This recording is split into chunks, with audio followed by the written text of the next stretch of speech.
আসসালামু আলাইকুম। সকাল ৯টা বেজে ২৫ মিনিট। আজ রবিবার। বাংলাদেশ বেতার কক্সবাজার। স্থানীয় খবরে স্বাগত জানাচ্ছি আমি নীলোৎপল বড়ুয়া। শিশুরা যাতে জ্ঞান-বিজ্ঞানের উৎকর্ষতায় ভবিষ্যতে চাঁদে যেতে পারে সেজন্য জ্ঞান-বিজ্ঞান ও গবেষণায় উৎকর্ষ সাধনের মাধ্যমে নিজেদের যোগ্য করে তুলতে এখন থেকেই প্রস্তুতি নেওয়ার আহ্বান জানিয়েছেন প্রধানমন্ত্রী শেখ হাসিনা। প্রধানমন্ত্রী গতকাল গিমাডাঙ্গা টুঙ্গিপাড়া মডেল সরকারি প্রাথমিক বিদ্যালয়ে বঙ্গবন্ধু কর্নার উদ্বোধনকালে শিক্ষার্থীদের উদ্দেশ্যে এ কথা বলেন। ১৯১২ সালে প্রতিষ্ঠিত বঙ্গবন্ধুর স্মৃতি বিজড়িত এই স্কুলটিতে এ সময় তিনি বিশেষ চাহিদাসম্পন্ন শিশুদের আঁকা এসো বঙ্গবন্ধুকে জানি শীর্ষক অ্যালবামেরও মোড়ক উন্মোচন করেন।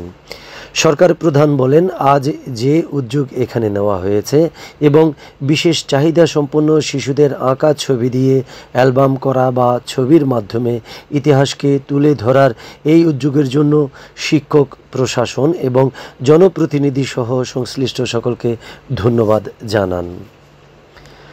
জাতীয় সংসদের হুইপ সাইমুম সরওয়ার কমল এমপি একদিনের সফরে আজ কক্সবাজার আসছেন। তিনি দুপুরে বিমানযোগে কক্সবাজার এসে বিকেলে সনাতন ধর্মের জগন্নাথ দেবের রথযাত্রা অনুষ্ঠানে প্রধান অতিথি হিসেবে যোগদান করবেন। সন্ধ্যায় তিনি বিমানযোগে ঢাকার উদ্দেশ্যে কক্সবাজার ত্যাগ করবেন। হুইপের সহকারী একান্ত সচিব মিজানুর রহমান প্রেরিত এক বিজ্ঞপ্তিতে এ তথ্য জানানো হয়। জেলা পুলিশের মাসিক কল্যাণ ও অপরাধ পর্যালোচনা সভা অনুষ্ঠিত হয়েছে। জেলা পুলিশ সুপার মোহাম্মদ মাহফুজুল ইসলামের সভাপতিত্বে গতকাল অনুষ্ঠিত এই কল্যাণ সভায় বিভিন্ন পদমর্যাদার পুলিশ সদস্যবৃন্দ তাদের সমস্যা ও প্রস্তাব উপস্থাপন করেন। পুলিশ সুপার তাদের এই সব বিষয়ে পর্যালোচনা করেন এবং বিভিন্ন সমস্যার তাৎক্ষণিক সমাধান করেন। এতে জুন মাসের পারফরমেন্স বিবেচনায় ভিন্ন ভিন্ন ক্যাটাগরিতে সেরা 10 কর্মকর্তাদের ক্রেস্ট এবং নগদ অর্থ পুরস্কার প্রদান করা হয়। পরে পুলিশ সুপার কার্যালয়ে কনফারেন্স রুমে অনুষ্ঠিত মাসিক অপরাধ পর্যালোচনা সভায় জেলা পুলিশের ঊর্ধ্বতন কর্মকর্তা, 9টি থানার অফিসার ইনচার্জ ও বিভিন্ন ইউনিট হতে আগত ইনচার্জ বৃন্দ উপস্থিত ছিলেন। এতে জেলার সার্বিক আইন শৃঙ্খলা পরিস্থিতির উন্নতি নিয়ে আলোচনা অনুষ্ঠিত হয়। উখিয়ার রোহিঙ্গা ক্যাম্প পরিদর্শন করেছেন এপিবিএন পুলিশের প্রধান ও অতিরিক্ত আইজিপি সেলিম মোহাম্মদ জাহাঙ্গীর। পরিদর্শনকালে তিনি বলেন, রোহিঙ্গা ক্যাম্পে অপরাধ নিয়ন্ত্রণ এবং মাদক পাচার প্রতিরোধে এপিবিএন পুলিশ আরও কঠোর হবে। গতকাল উখিয়া রোহিঙ্গা ক্যাম্পে পরিদর্শন এবং রোহিঙ্গা কমিউনিটি লিডারদের সাথে মতবিনিময় সভা শেষে উখিয়া উপজেলার পালংখালী হাকিমপাড়া 14 নম্বর রোহিঙ্গা ক্যাম্পে অবস্থিত এপিবিএন কার্যালয়ে সাংবাদিকদের ব্রিফিংয়ে তিনি এসব কথা বলেন। এ সময় এপিবিএন পুলিশের ডিআইজি মোহাম্মদ আবদুল্লাহিল বাকি, রোহিঙ্গা ক্যাম্পে নিয়োজিত এপিবিএন পুলিশের 3 অধিনায়ক, অতিরিক্ত ডিআইজি মোহাম্মদ আমির জাফর, অতিরিক্ত ডিআইজি মোহাম্মদ ইকবাল, অতিরিক্ত ডিআইজি ডক্টর হাসানুল বারী নূর সহ সংশ্লিষ্ট কর্মকর্তাবৃন্দ উপস্থিত ছিলেন।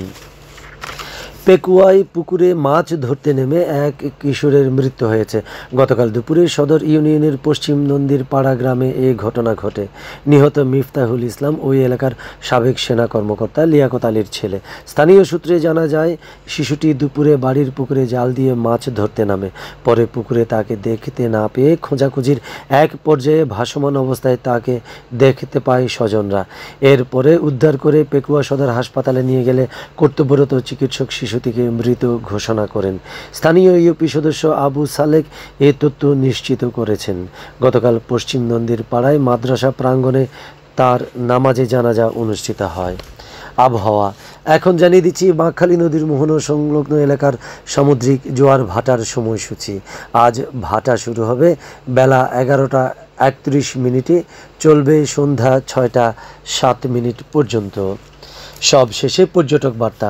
পর্যটন নগরী কক্সবাজারে আগত ভ্রমণ পিয়াসুদের সাগরের পানিতে নামার পূর্বে সাবধানতা অবলম্বন করার জন্য অনুরোধ করা হচ্ছে। যারা সাঁতারে দক্ষ নন তাদের পানিতে বেশি দূর যাওয়া উচিত নয়।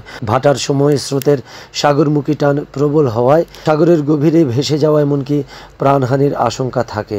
সেই সাথে পর্যটকদের স্বাস্থ্যবিধি মেনে চলার পরামর্শ দেওয়া হচ্ছে। খবর শেষ হলো। আমাদের পরবর্তী খবর প্রচারিত হবে আজ দুপুর 2টা বেজে 55 মিনিটে।